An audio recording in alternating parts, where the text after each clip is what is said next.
All right, so we got the front wheel done, back on. One thing I wanted to point out when you do tires on any bike, not just the Voyager, but any bike, when you put the tires back on, you get it done, get it back on the ground. Leave these two screws loose, leave the axle loose.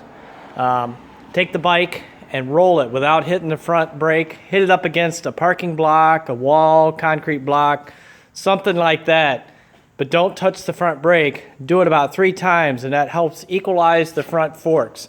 For those that say I'm crazy, go read it in the shop manual. It's right in the Kawasaki shop manual. It will tell you to do it if you change the front tire or you have the front tire off for any reason. After you do that 3 times, like I said, without hitting the front brake, then torque your front axle to spec and then tighten down your clamps, and you're all done on the front. So that's it for the front. Now the back, I've got the back tire off. Pretty much you got to take the brake caliper off. I do not take the exhaust loose on the bike because there's a gasket in there, and too many times I've changed tires on this bike about 4 times now.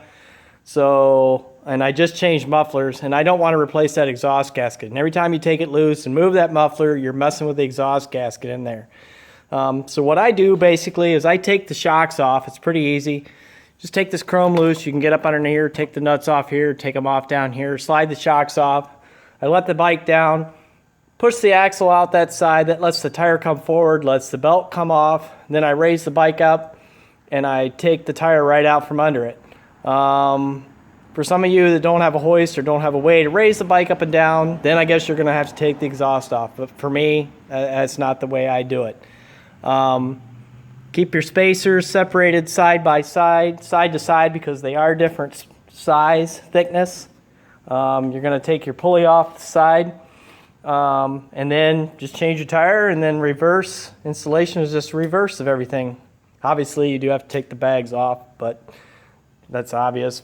The other thing is I wanted to show everybody this Commander tire that I just took off, and one of the reasons why I'm changing it. I don't know if you can see in the video very well, but you can see this tire is stepped really bad all the way around. And this is part of the reason I'm changing it, and this is part of the reason I won't go back to Commanders. I know a lot of people like them. I never cared for them on the bike. And I do not know why it did this. Everything is set true. The air pressures were kept up the way they were supposed to be. I don't abuse the bike. I ride it for pleasure. I've put probably 10, 11,000 miles on it. These tires probably have about 15,000 miles on them. And there is still quite a bit of tread left on them. But the way these tires are worn, they make the bike unsafe. I was getting a death wobble in the front. The front tire was also cupped as well. I noticed it when we were down in the rally in North Carolina this year. But for that reason, I've been very unhappy with these Michelin Commander tires, and so I will not be using them again. I ended up with a very bad death wobble. I almost lost control of the bike. So I don't know what to tell y'all, but like I said, I am not very happy with them. And that's pretty much it.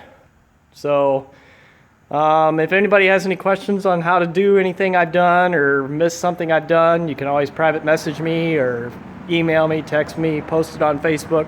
I'd be happy to answer any questions anybody has. I hope this helps to some degree.